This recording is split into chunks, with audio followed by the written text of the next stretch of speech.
Thank you very much. I'm pleased to be here with Majority Leader Mitch McConnell, House Speaker Paul Ryan, and the two leaders of our tax writing committees, Chairman Orrin Hatch and Chairman Kevin Brady, who have been working on tax reform for months with our Secretary of the Treasury, Stephen Mnuchin, and Gary Cohn, our National Economic Council Director.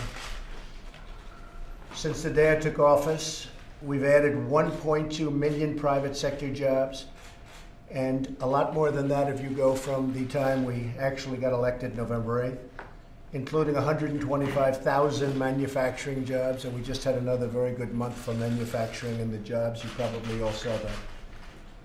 But if we're going to keep this momentum going and allow the economy to truly take off as it should, it is vital that we reduce the crushing tax burden on our companies and on our workers. We pay the highest tax of any country in the world on businesses, and we can't keep doing that. Last week, I repeated my principles for tax reform. First, we must make the tax code as simple as possible. It's extremely complex, it's not fair, and it's extremely hard to understand. So we want to make it as simple as possible. Second, we must provide tax relief for middle-class workers and families. Third, we must restore a competitive edge, which we've lost. We're doing fine, but we lost the competitive edge. You see what's going on all over the world. So we can have real job growth throughout America. We can't be the jobs magnet of the world if we continue to tax our industries at rates 60% higher than companies in other countries. Can't do it. And finally, we must bring back trillions of dollars that are currently parked overseas. We have, in my opinion, $4 trillion. $4 trillion.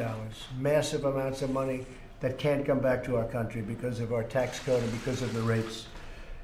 And this is more than just tax reform. This is tax cutting, to put it in a very simple term. We're going to cut taxes. We're going to reduce taxes for people, for individuals, for middle-income families.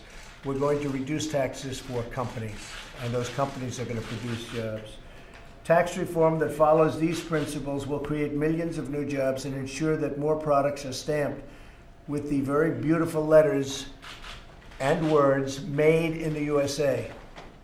It's time to lower our taxes, bring back our wealth, and make America the jobs magnet that it can become, and pretty quickly. It's really, in other words, an expression I don't know if too many of you have heard it. It's time to make America great again.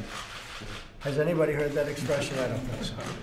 So that's what we're doing. We're making America great again. You see it in the numbers. You see it with jobs. You see it with companies moving back in. They're moving back in at very, very big numbers. They're coming back into our country, and you haven't seen that for a long time, so we're very proud of that. So we're now going to discuss tax reform and tax cuts, and I appreciate you being here. Thank you, everybody, very much. Thank you. Mr. President, how is your documentation change during this part?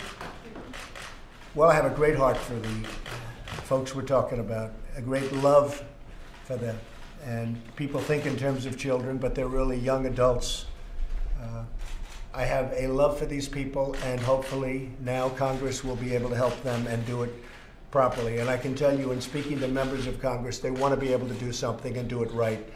And really, we have no choice. We have to be able to do something. And I think it's going to work out very well. And long term, it's going to be the right solution. What do you say? Okay, thank you. Thank you very much, everybody.